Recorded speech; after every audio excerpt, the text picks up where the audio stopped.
British place names can be tricky to pronounce. Take this place. Looks simple. But what if we told you it was pronounced Grimis?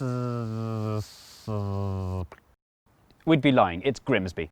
But other places can be genuinely fiddly for foreigners. And tourists who get it wrong risk being imprisoned or killed. In today's programme, we're going to ask why British place names are so hard to pronounce. Is there an and coming? No, I'm done. Welcome to Map Men. We're the men. And here's the map. Map men, map men, map, map, map, map men, men. There are difficult to pronounce place names all over the world. California has Zizix, Slovenia has Ptuj, Greenland has... Kekertarsuit. Even Welsh natives struggle with this one. And tonight we can expect to see heavy showers spreading from the west into... Wales. But deliberately hard to pronounce names invented for promotional purposes like Llanfair Pwllgwyn Gwrchgogerachwyn Droboclantysilio Gogogoch aside, Show off. British place names cause more trouble than most, because they often look straightforward but contain nonsensical phonetic traps that are impossible to predict. Try this one. Go on, say it out loud, in your room or on your train.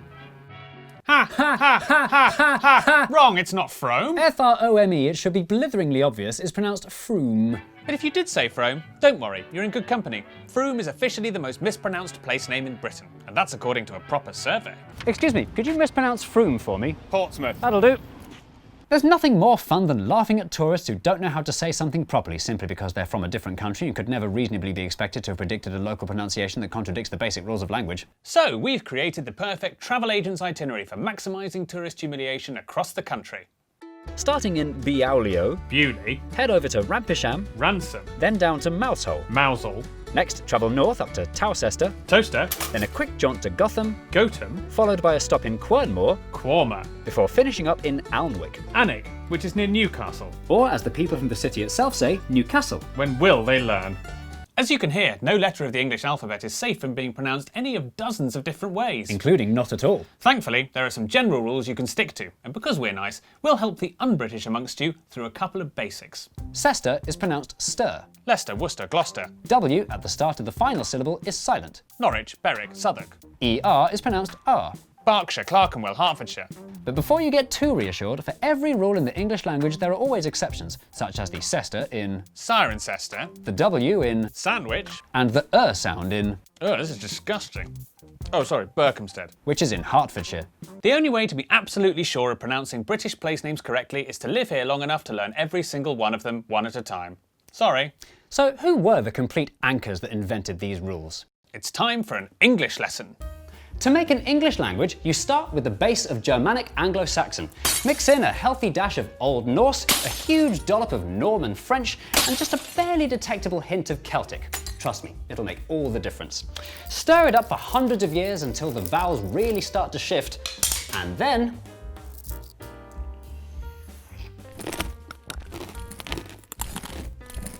English. Excitingly, by looking at a map of Britain today, we can clearly see which invaders influenced our language where by plotting the origins of British place names. This marvellous, messy, multicoloured map shows which languages different British place names belong to and is a living history of our early settlers and subsequent invaders. The oldest place names here are of Celtic origin. This is where you'll find all the place names with words like Tre, Loch, Bryn and Aber, Such as Aberystwyth, meaning the mouth, Aber, of the River Istwyth. which coincidentally is exactly where we find Aberystwyth today. Celtic languages were once spoken all across the British Isles, but are now reduced to a small minority of mountain dwellers. And that's because low-lying Middle England Brits turned out to be more worse at resisting invading armies. First up were the Romans, who brought in Britain's Latin influences. Like the rumba. No, like boring Latin. Anywhere that ends in caster, cester, chester or xeter was a Roman fort, from the Latin word castra, meaning Roman fort. But the Romans didn't stay long, so although their naming system was long-lasting, the actual names they used weren't, which is perhaps unsurprising when we learn they used names like Castra Exploratorum and Belgic Oppidum. Which was sensibly renamed Braintree. Next, in light pink, we have the biggest group, Germanic Anglo-Saxon. Any place containing the words Ham, Hurst, Lee, Bury, Ford, Port, Mere, Stead, Tunstall, Wick, Witch or Mere are of good old Anglo-Saxon origin and massively dominate southern England. Like Buckingham. Or a low-lying area of land belonging to an Anglo-Saxon called Bucca. Perhaps the most upheavaling thing to happen to Britain's place names was the Vikings, who swept in from Scandinavia in the 9th century, committing brutal crimes including rape, pillage and the renaming of small to medium-sized settlements. You can tell a place was named by the Vikings if it ends in Thwaite, Thorpe, Kirk, or B. Such as our old friend Grimsby. Named after an important Viking called Grim, famed for his infectious positive energy, Grimsby literally means Grim's village. Really? We're all familiar with these common settlement suffixes, but what's so striking is how clearly this map of Viking place names reflects the extent of the Viking invasions. You can practically see the exact location of the Danelaw dividing Viking and Anglo-Saxon England without needing to draw it on with thick red pen. Following all these invasions, Britain was littered with place names that originated in different languages and accents, but the final thing that would make its place names truly unpronounceable was time. Over hundreds of years, locals who were too busy to pronounce all the syllables in Cester reduced it to stir to save time. But they couldn't read or write, so the spelling stayed the same. And while the English language has continued to gradually evolve, our place names haven't, resulting in a language landscape littered with phonetic booby traps. But what about Froome? Which linguistic group is responsible for Britain's so-called hardest place name? Unusually for a place name in England, Froome is from a surviving Celtic word, frama, which means fair, fine or brisk, probably describing the flow of its lovely river. It's not really surprising that the oldest language in these islands is the one that's drifted the furthest from pronounceability. So don't forget to join us for the next episode of Map Men. Is that the end of your sentence? Yeah, I'm done. Golly darn tootin' gee whiz, hot diggity woo! What are you doing? I'm putting on an American accent to fool my computer into thinking I'm in America. Yippee-ki-wee, buckaroo! Why are you doing that? Because I want to watch all my favourite programmes on Netflix. But you've already got Netflix. Yes, but American Netflix has programmes that we don't get on UK Netflix, including, curiously, some British programmes. So that's why I'm doing this really convincing accent so that my computer will let me access all the content I want. Zippity-doo-dah, gosh darn it, yeehaw! Suit yourself. Hey, wait, aren't you going to tell me that's a really silly thing to do and instead I should use Surfshark? Oh, we're doing an advert.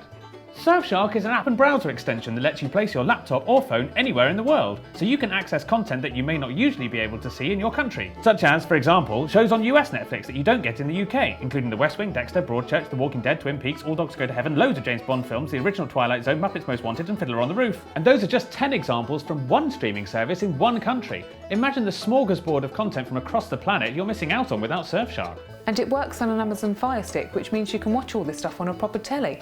As well as country hopping, Surfshark makes your internet safer by masking your IP address, keeping your data private. Also, Surfshark is the only VPN that lets you have one account on an unlimited number of devices. Do you want to try out Surfshark for your very self? Darn tootin'! Darn tooting indeed. Click the link in the description and use the code MAPMEN to get 84% off Surfshark, plus 4 months extra for free. And just between you and me, Surfshark offer a 30-day money-back guaranteed, so there's no risk in trying it out, just to see if you like it. Surfshark sounds bonza, mate. G'day, shrimp at the barbie. Woollamaloo, woollamaloo. It works in Australia as well. Ah, stroof.